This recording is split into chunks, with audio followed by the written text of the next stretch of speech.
जय एवरीवन, स्वागत है आपका हमारे channel Indian defence news Hindi में, जहां आपके लिए लेकर के आते हैं इंडियन डिफेंस की प्रमुख अपडेट्स को सबसे पहले। तो चैनल को सब्सक्राइब करना मत भूलिएगा।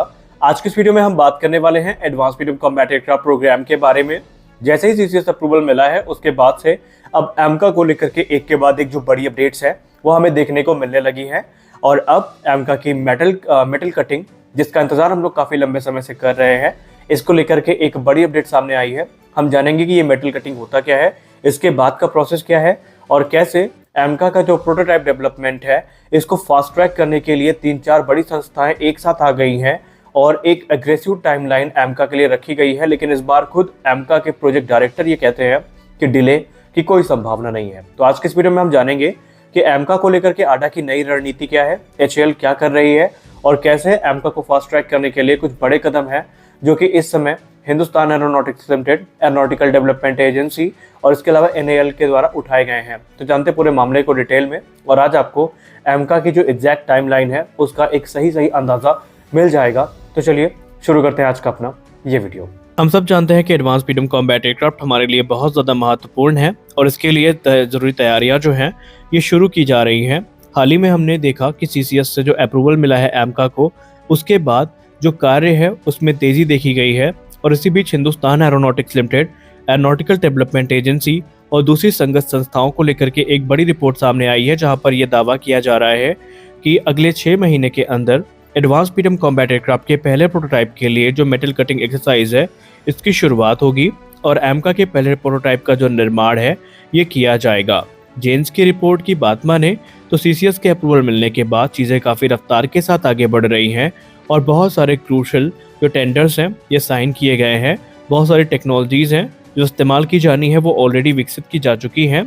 और जैसे ही मेटल कटिंग एक्सरसाइज शुरू होगी उसके बाद जो एयरक्राफ्ट का निर्माण है ये शुरू कर दिया जाएगा। बाकायदा एमका के लिए जो असेंबली लाइन है वो तैयार की जा रही है, जहाँ पर जो प्रोटोटाइप्स हैं इनको असेंबल किया जाएगा और उसके बाद इनको रोल आउट करने की तैयारी भी शुरू कर दी जाएगी। आपको बताना चाहेंगे कि एडवांस मीडियम कॉम्बैट एयरक्राफ्ट के लिए एक state of the art assembly line को इस्टेब्लिश किया जाएगा और बाकायदा वहां पर सारे अत्याधुनिक जो उपकरण हैं वो भी रहेंगे, ताकि एमका के निर्माण में किसी प्रकार की गलती की गुंजाइश ना रहे। वहीं सप्लाई चेन को भी मजबूत किया जा रहा है और इंश्योर किया जा रहा है कि एमका प्रोग्राम में जितने भी संगत जो संस्थाएं हैं, जितनी कंपनीज जिनसे हमको अलग अलग कंपोनेंट्स प्राप्त होने हैं, वो सही समय पर इनको डिलीवर कर सकें। ये चीज़ें भी इस समय सुनिश्चित की जा रही हैं और एडवांस मीडियम कॉम्बैट एयरक्राफ्ट सही मायने में हमारे जो कैपेबिलिटीज़ हैं उनको काफ़ी ज़्यादा इन्हेंस करेगा। और इसमें आपको बता दें कि कुछ चीज़ें हैं जो प्राप्त हो गई हैं, जैसे कि लास्ट ईयर अगर हम बात करें तो CSIR, NAL के और एरोनॉटिकल डेवलपमेंट एजेंसी के कोलैबोरेशन में IM-7 कार्बन कंपोजिट बेस्ड जो फ्लैपरॉन्स हैं एमका प्रोजेक्ट के लिए, ये लास्ट ईयर ही डिलीवर कर दिए गए थे और उसके बाद दूसरी जो चीज़ें हैं उनका विकास कार्यक्रम आगे बढ़ाया गया था। इसके अलावा इनका प्रोग्राम में एक बड़ा डेवलपमेंट हमें 2022 में देखने को मिला था, जब उस समय HAL chairman are Madhavan sir के द्वारा एडवांस मीडियम कॉम्बैट एयरक्राफ्ट का जो टाइटेनियम बल्कहेड है इसके लिए मेटल कटिंग को इनॉग्रेट किया गया था। और ये पूरा जो वाकया था ये 13 जुलाई 2022 का था और नासिक डिवीज़न में ये कार्य हुआ था। एरोनॉटिकल डेवलपमेंट एजेंसी के प्रोजेक्ट डायरेक्टर की अगर हम बात माने तो उनका ये कहना है कि सीसीएस क्लियरेंस के बाद अब जो प्रोग्राम है इसको फास्ट ट्रैक किया गया है और उनको इस चीज़ का अनुमान है कि 2027 से 28 तक एमका की पहली उड़ान को आयोजित कर लिया जाएगा। अब आप सोचेंगे कि एमका की पहली उड़ान इतनी जल्दी कैसे हो सकती है, तो आपको हमने पूर्व के वीडियो में बताया कि एडवांस मीडियम कॉम्बैट एयरक्राफ्ट के लिए जो अधिकतर टेक्नोलॉजीज़ हैं ये ऑलरेडी तेजस मार्क 2 प्रोग्राम में टेस्ट की जाएंगी। जैसे कि इनका एडवांस एसा रेडार हो गया जो कि गैलियम नाइट्राइड बेस्ड है और यही रेडार हमें तेजस मार्क 2 में देखने को मिलेगा। इसके अलावा जो इलेक्ट्रॉनिक वॉरफेयर स्वीट हो गए, एवियोनिक्स हो गई और दूसरे जो सिस्टम हो गए, ये सभी हमें तेजस मार्क 2 में देखने को मिलेंगे और यही चीज़ें हमें एमका में भी देखने को मिलने वाली हैं। एमका के लिए जो 5 प्रोटोटाइप्स हैं इनकी मंजूरी मिली है, जिसके लिए 15,000 करोड़ रुपए की जो राशि है ये आवंटित की गई है। हालांकि जब एमका के प्रोडक्शन मॉडल सामने आएंगे तो इनकी कॉस्ट काफ़ी कम होगी और रिपोर्ट के हिसाब से इम्पोर्टेड एयरक्राफ्ट की तुलना में ये तकरीबन 50 से 60% तक सस्ते होने वाले हैं। सबसे खास बात यहाँ पर यह है कि एमका में हमें फेज्ड अप्रोच देखने को मिलेगी, यानी जो प्रोटोटाइप्स हैं इनका अलग अलग टेस्टिंग में यूज़ किया जाएगा कुछ का इस्तेमाल रेडार और एवियोनिक्स को टेस्ट करने के लिए किया जाएगा और कुछ का इस्तेमाल जो वेपन सिस्टम है इनको टेस्ट करने के लिए किया जाएगा। एक रिपोर्ट के हिसाब से 2035 तक भारतीय वायुसेना में जो एमका का इंडक्शन है ये शुरू कर दिया जाएगा और टोटल 7 स्क्वाड्रन एमका की हमें भारतीय वायुसेना में देखने को मिलेंगी। इसमें शुरुआती 2 स्क्वाड्रन मार्क 1 होंगी जो कि जनरल इलेक्ट्रिक F414 इंजन के साथ हमें देखने को मिलेंगी। इसमें भी हमें 2 अलग अलग वेरिएंट देखने को मिल सकते हैं जिसमें नॉन स्टेल्थ एमका और स्टेल्थ एमका दोनों होने वाले हैं। एमका की अगर ओवरऑल लेंथ की बात करें तो ये 17.6 मीटर्स की है, विंग स्पैन 11.13 मीटर का है, maximum take off weight 25,000 kilogram का है, वहीं मैक्सिमम वेपन पेलोड कैपेसिटी जो है ये 6500 किलोग्राम की है।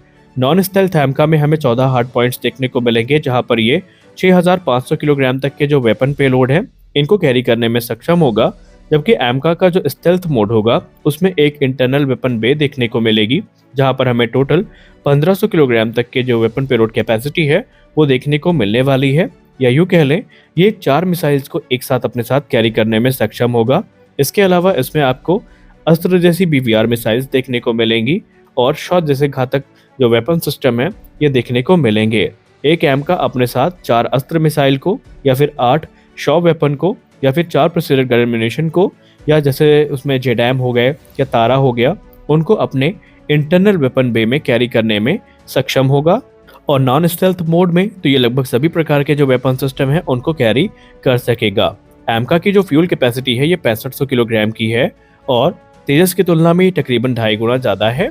सबसे खास बात यह है कि एमका एक मार्क 2 कैपेबल एयरक्राफ्ट होगा जिसकी टॉप स्पीड 2600 किलोमीटर प्रति घंटे या मैक 2.15 की होने वाली है।